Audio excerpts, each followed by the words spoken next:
और इतिहास इस बात को अभी खो देगा किसी दिन, तो जवाब मिलेगा कि हिंदुस्तान में सरदार पटेल के नाम पर कांग्रेस में जब वोट पड़ा था, कांग्रेस वर्किंग कमेटी की मीटिंग हुई थी और कांग्रेस वर्किंग कमेटी की मीटिंग में यह फॉर्मूला निकाला गया था कि कांग्रेस के तमाम प्रदेशों के अध्यक्ष जिस नाम पर वोट डालेंगे वही आदमी हिंदुस्तान का पहला प्रधानमंत्री बनेगा। और इसका फॉर्मूला कैसे बनाया गया था कि जिस आदमी के नाम पर सबसे ज्यादा वोट पड़ेंगे वो कांग्रेस का प्रेसिडेंट बनेगा और कांग्रेस का प्रेसिडेंट ही हिंदुस्तान का प्राइम मिनिस्टर बनेगा। ये फॉर्मूला कांग्रेस वर्किंग कमेटी ने निकाला था और उस फॉर्मूले के आधार पर वोट डलवाए गए थे। और उस जमाने में कांग्रेस में 15 प्रदेश अध्यक्ष थे और 15 प्रदेश अध्यक्षों ने जब वोट डाला तो उनमें से 14 वोट सरदार पटेल के पक्ष में पड़े थे, 1 वोट पंडित नेहरू के पक्ष में पड़ा था सिर्फ।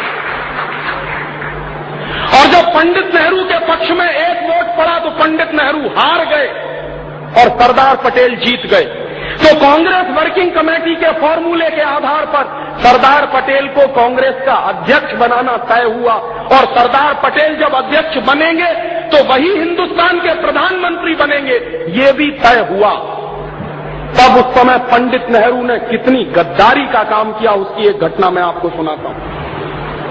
बहुत कम लोग जानते हैं कि जिस आदमी को आप चाचा नेहरू कहते रहे उसने सारे देश को कैसे बेचा है, उसकी आप घटना सुनिए। तो पंडित नेहरू के चरित्र में और सीताराम केसरी के चरित्र में आपको कोई फर्क नहीं समझ में आएगा। हुआ क्या, जब सरदार पटेल वोट जीत गए 14 वोटों से, मैसिव मेजॉरिटी से, तो तय हो गया कि अब तो कांग्रेस के प्रेसिडेंट सरदार पटेल बनेंगे और पंडित नेहरू हार गए, जमानत जब्त हो गई। कारण क्या था, पंडित नेहरू को कांग्रेस में कोई पसंद नहीं करता था। ये सबसे बड़ा सच है, कांग्रेस में कोई पंडित नेहरू को पसंद नहीं करता था। क्यों? उसका कारण था कि पंडित नेहरू चुरूट भी पीते थे, सिगरेट भी पीते थे और लेडी माउंटबेटन के साथ उनके जो संबंध थे उनके बारे में कांग्रेस का बच्चा बच्चा जानता था। नेहरू जैसा चरित्रहीन व्यक्ति इस देश में शायद ही कोई दूसरा होगा, ये मैं कह रहा हूं। और उस कन्विक्शन के आधार पर जो नेहरू के बारे में जानकारियां मुझे मिली, और आप अगर ये जानकारियां देखना चाहें तो मेरे पास ऐसे 4 फोटोग्राफ हैं जो पंडित नेहरू की धज्जियां उड़ा सकते हैं इस देश में। उनमें से 2 फोटोग्राफ तो अभी छप चुके हैं। आपने अगर 15 अगस्त 1997 की इंडिया टुडे पढ़ी हो और नहीं पढ़ी हो तो जरूर खरीद लीजिए, कहीं से मिल जाए तो। उस 15 अगस्त 1997 की इंडिया टुडे में पंडित नेहरू के 2 फोटोग्राफ छपे हैं और उन दोनों फोटोग्राफ को देखने के बाद किसी भी शर्मदार आदमी की आंखें शर्म से नीचे झुक जाएंगी। वो उस आदमी के वो दृश्य हैं उसमें।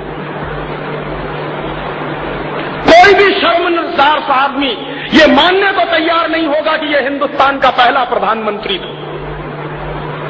इसलिए कांग्रेस में पंडित नेहरू को कोई पसंद नहीं करता था, लेकिन पंडित नेहरू को सबसे ज्यादा पसंद करते थे अंग्रेज और लॉर्ड माउंटबेटन। लॉर्ड माउंटबेटन को तो बाकायदा भेजा गया था पंडित नेहरू को फंसाने के लिए और पंडित नेहरू उसमें फंसे थे। तो लॉर्ड माउंटबेटन और अंग्रेज पंडित नेहरू को पसंद करते थे। क्यों? क्योंकि पंडित नेहरू के बारे में सभी अंग्रेज ये कहा करते थे कि ये आदमी शरीर से हिंदुस्तानी है लेकिन इसकी आत्मा अंग्रेज है, इसलिए इसके हाथ में सत्ता दे दो तो कोई वादा नहीं है, अंग्रेजों का ही शासन इस देश में चलता रहेगा।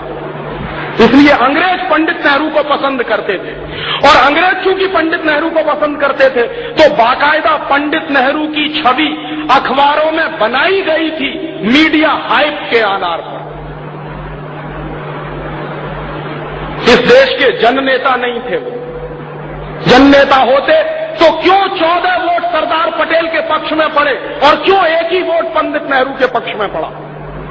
और जब पंडित नेहरू ने समझ लिया और देख लिया कि अब दाल गलने वाली नहीं है, मैं चुनाव भी हार गया हूं, कांग्रेस वर्किंग कमेटी में मेरी मेजॉरिटी भी नहीं रही है, तो पंडित नेहरू गए गांधी जी के पास। और ये गांधी जी के जीवन की सबसे ब्लंडर मिस्टेक मैं मानता हूं जो हुई। क्या किया? पंडित नेहरू गए बापू के पास और बापू को उन्होंने सीधे सीधे कहा कि बापू, अगर मैं हिंदुस्तान का प्रधानमंत्री नहीं बना तो मैं कांग्रेस को तोड़ दूंगा, और अगर कांग्रेस टूट जाएगी तो अंग्रेज हिंदुस्तान से नहीं जाएंगे। फिर उनको ये बहाना मिल जाएगा कि कौन सी कांग्रेस को हम सत्ता दें, जो कांग्रेस पंडित नेहरू वाली है उसको सत्ता दें, या जो पंडित नेहरू के बाहर की कांग्रेस है उसको सत्ता दें। तो बापू पंडित नेहरू की इस ब्लैकमेलिंग के शिकार हुए और बापू ने पर्सनल चिट्ठी लिखी। वो पर्सनल चिट्ठी गांधी जी के रिकॉर्ड्स में है, आप चाहें तो देख सकते हैं। गांधी वांग्मय के 100 अंक हैं जो भारत सरकार ने छापे, और गांधी वांग्मय के 100 अंकों के जो लास्ट फेज के अंक हैं उनके आधार पर एक किताब छपी है जिसका नाम है पूर्ण आहुति, और प्यारेलाल जी ने वो किताब लिखी है। प्यारेलाल जी गांधी जी के सेक्रेटरी हुआ करते थे, तो प्यारेलाल जी ने पूर्ण आहुति में वो चिट्ठी छापी है जो गांधी जी ने पटेल को लिखी थी। क्या चिट्ठी है कि सरदार पटेल, मैं जानता हूं कि तुम जीत गए हो, लेकिन नेहरू को प्रधानमंत्री बनाना है, इसलिए मैं चाहता हूं कि तुम वापस ले लो अपना नाम।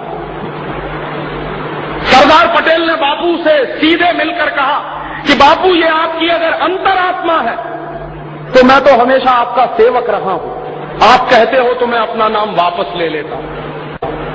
और सरदार पटेल ने इतनी दरियादिली दिखाई, गांधी जी ने उनसे यही कहा था कि नेहरू इस समय सत्ता के मद में अंधा हो गया है और कांग्रेस को तोड़ने की बात कर रहा है, और अगर इस समय कांग्रेस टूट गई तो अंग्रेज जाएंगे नहीं, उनको बहाना मिल जाएगा कि हिंदुस्तान में हम कौन सी कांग्रेस को सत्ता सौंपें, कौन सी कांग्रेस को ना दें। इसलिए अंग्रेजों को ये बहाना ना मिलने पाए, कांग्रेस ना टूटने पाए, तो मैं तुमसे अनुरोध कर रहा हूं कि तुम तुम्हारा नाम वापस ले लो। तब सरदार पटेल ने अपना नाम वापस लिया और इस तरह पंडित नेहरू हिंदुस्तान के प्रधानमंत्री बने।